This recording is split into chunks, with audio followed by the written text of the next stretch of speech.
You know what was not on my bingo card for 2025? My YouTube channel doubling in only the first few weeks of the year and my channel officially getting monetized. So it's safe to say YouTube is going to be one of my main priorities in terms of social media and my own marketing channels. So I want to bring you inside my 2025 YouTube strategy, including my filming setup and my workflow. While YouTube has been in my content ecosystem for a few years, it's never really been my main channel. But that's really what I'm focusing on for 2025. And I know I'm not alone in this. I've seen so many creators flocking to YouTube, especially with the TikTok ban and then unban and all the shenanigans that are going on in Meta platforms. And it was actually really funny because when this video took off for me, I saw so many comments being like, I am so surprised how small your channel is. But the truth is, longer form content on a platform like YouTube isn't necessarily easier. The algorithm and platform works totally different than short form platforms like TikTok. And if you treat YouTube like a plan B in like your alternative platform,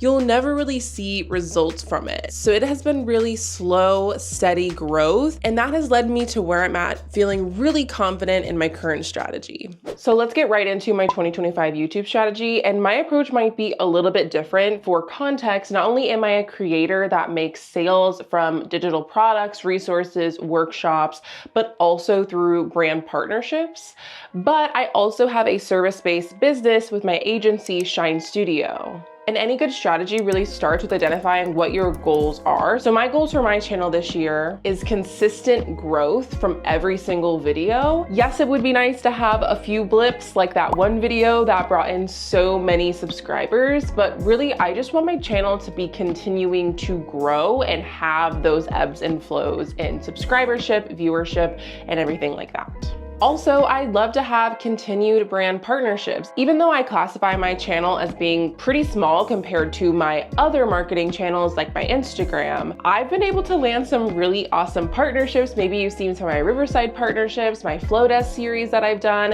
And so I would love to continue to bring these in consistently and have at least a few every other month. I'd also love to bring in consistent leads, whether it's growing my email list, selling digital products and resources, or even possible clients for my agency, with really the creator side of my business being the main focus for my channel. And it's not that I don't see YouTube as a viable place to get agency clients, but we are a boutique agency. We only really have one spot left as of the time of recording this. So getting new clients isn't like my main focus for my YouTube channel, and I find that I get clients other ways as well. I've actually already started testing strategies for that latter goal of wanting to get in consistent leads, especially for something like my email list.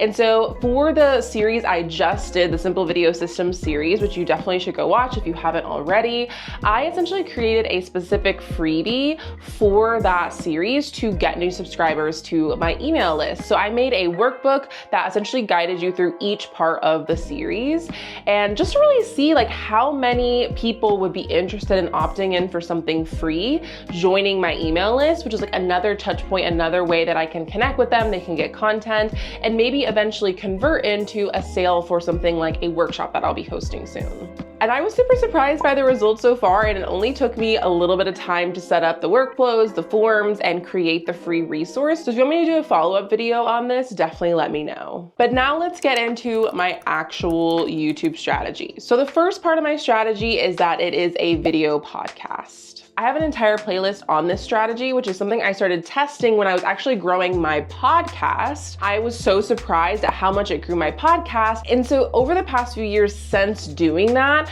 my YouTube and my podcast have actually become one. And if you are a podcaster, YouTube, I think, is a non-negotiable. And if you already are doing YouTube, adding in a podcast is really, really easy. Meshing those strategies has made it a lot easier for me to cater to different listening preferences and increase the amount of platforms I'm on with very little effort. And for my video podcast, I essentially have a mix of hub, hero, and help content. This essentially is like a framework for your YouTube content. And I honestly think a big mistake that people make is they only create one type of these types of content and they don't diversify what they're creating. So help content is like more educational, tip-based content. Hero content are kind of those more hot takes, those viral moments that you know are going to do well within your niche. And then we have hub content, which is more for nurturing your current community, something like a vlog. And so that's why if you do fully vlogs, you're really missing out on the other types of content, and same if you only do fully educational content. So it's really about striking a good balance for me. And so I would say 90% of every episode that I film will go on both my podcast and my YouTube. But things like vlogs or very visual tutorials will only be hosted on my YouTube channel. As a part of that video podcast, I also plan to do a quarterly series. I already did one for Q1. I've done series in the past, and all of them have done super well. Not only is it great accountability for me as a creator, but I also just find it creates this bingeable experience. You're able to go deep with your audience. I could rave on and on about creating a signature series, and not only do I have an upcoming workshop all about this, but I have a future video coming on this. If you want to learn more, I have all the details about that workshop in the description. In terms of my actual posting plan, my goal is 1 to 4 episodes a month. I do not have a goal of I have to hit weekly or every other week and have this like super structured number that I'm trying to hit. I'm more so trying to get at least a few pieces of content a month on both channels. And I found that has been so freeing, and I feel like is a way a lot of people should think about posting frequency, is that you don't need to hit daily content and be very, very strict to see success with your strategy. And that has served me really well. The next part of my strategy is really focusing on optimizing my channel and those little touches of your videos. And this is something that we've continued to tweak and improve, and have really landed on something that has been working really well. Whether it's for how I'm editing my video, we're testing different types of visuals for thumbnails. I feel like my thumbnails don't like look totally different. Like every thumbnail we put together, I'm like, can we try this visual? Or what if we make the text bigger? Or what if we do that? And I really think thumbnails are such an underrated piece of your YouTube video that can make a really big difference. And also testing different recording formats and video structures.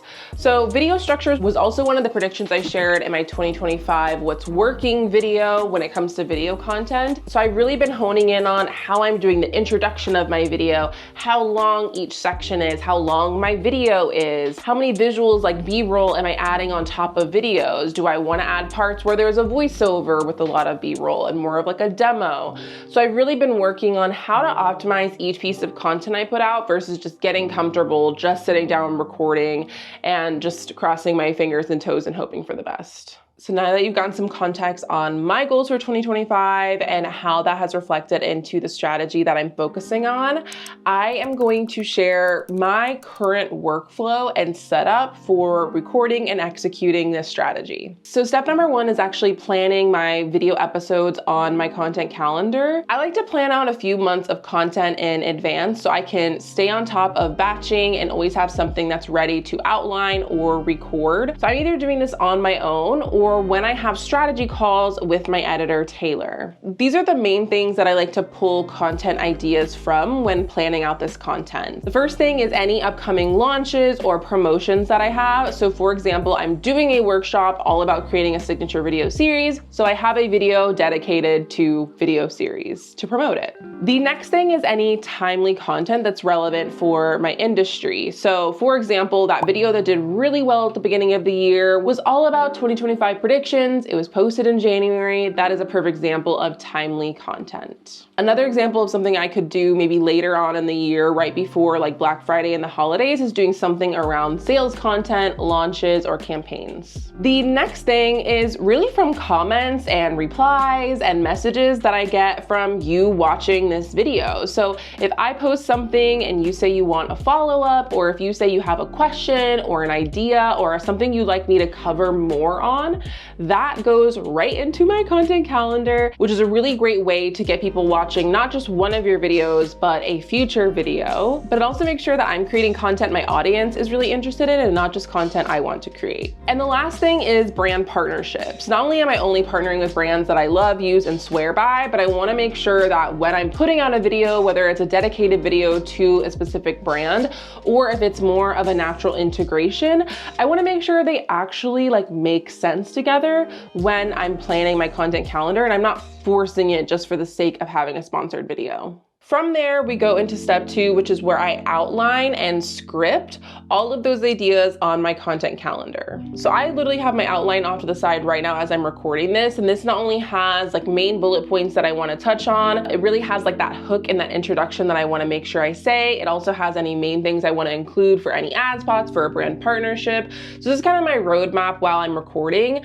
But as you can see, I'm not reading off it. I'm not following it verbatim. I might pause during this recording and reference it, but it really is just my guide while I'm recording. And once everything is outlined, I get into step 2, which is prepping to actually record. And once you nail the tools that you're using and your setup, this becomes like second nature and something really quick. So really this includes for me setting up my lights, setting up my tripod, my camera, my mic, getting my outline set up to the side, and deciding on where I want to actually record the footage. So you can record on something like an SD card if you're using a camera, which is really great if you're recording things like B-roll, you need to move your camera around, or you're recording a lot of different footage. But if you're doing something very simple like a talking video episode, I actually really love plugging this into a tool like Riverside. So you're actually using your recording setup as the webcam and the mic for that software. So it automatically downloads it and it makes the rest of my workflow really easy. All you need is a USB cord to connect your camera to your computer. You can even do this with the very popular DJI Osmo Pocket 3, and then you're ready to use it as your camera.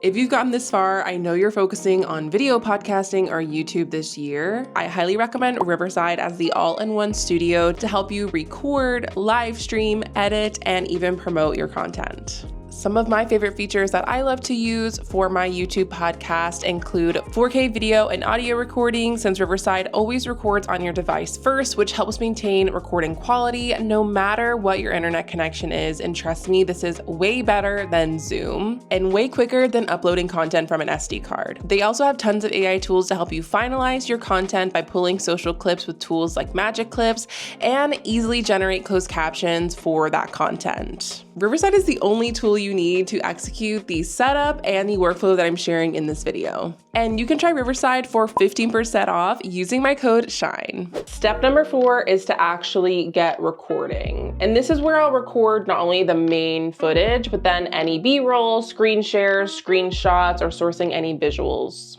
And if you are new to video podcasting, I record both of them at the same time. And then once we get to editing, I just pull the audio and pull the video. It's really, really simple to do. So I usually start my video off by doing some thumbnail posing, which always makes me laugh, and probably my editor too.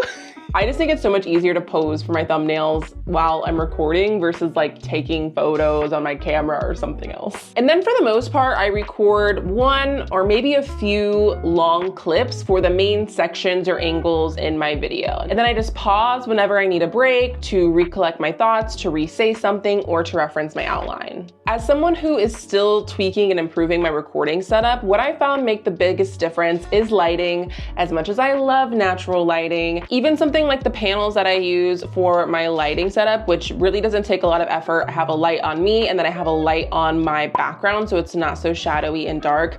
It really does make a lot of difference, especially if the sun is fluctuating in your space or you're recording at different times in the day. Also, framing. I try to frame wide enough that I can not only do a lot of edits, but also I can add things around me, and I can easily cut in for vertical content without it looking like I pulled from a podcast and it's like literally my face is the whole entire video. And one other thing, like I said, I'm still a newbie at is depth. As much as I love my couch, I feel like I've opted less for sitting down and recording on my couch, because even if I pull it off the wall a little bit, it's literally like couch and wall, versus when I'm sitting in my actual desk chair. It makes me have a little bit more depth and visual interest in my background, which I found to visually make a really big difference in how my content looks and performs. Step 5 is to actually get to editing. So I personally outsource my editing. We work really collaboratively with the editing process on what elements we want to add into the video, and we have really nailed our edits. I just feel like they're great. I love them.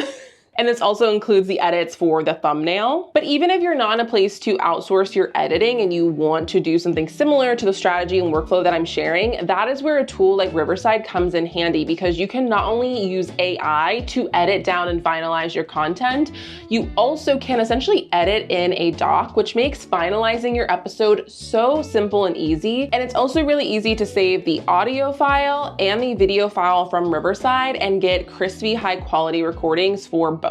And really the last step is repurposing and promoting. So the main places I like to share about my podcast are on stories the day it goes live, and maybe a few teasers before and even a little bit after with some social proof if I'm getting people saying they're loving the content. I also like to share a designated email to promote any new episodes, but also I'll share it in a resources section at the bottom of any other nurture emails that I might be sending out near the time it was published. And of course, as reels. And so sometimes I'm actually pulling clips from what I recorded for the main episode and using that as a standalone video. Or I'm actually using what I'm recording about to create a native, more organic style talking video, or even a B-roll text overlay style video. And that is the rundown of my 2025 YouTube strategy, including my setup and my step-by-step workflow for creating content just like this one. I hope you found this helpful, whether you're new to YouTube or really doubling down on this platform in 2025, just like I am. I would love to know what from this video you're planning on using in your own strategy. And if you have any follow-up questions or video ideas you'd like me to do a deep dive on that maybe I mentioned in this video, make sure to try out Riverside if you're looking for an all-in-one studio for recording YouTube videos or even video podcasts. Riverside has all the tools you need from recording, editing, and promoting your content, and you can use my code SHINE for 15% off. I'll see you in the next episode. And if you want to learn more about YouTube podcasting, I highly recommend watching this playlist next.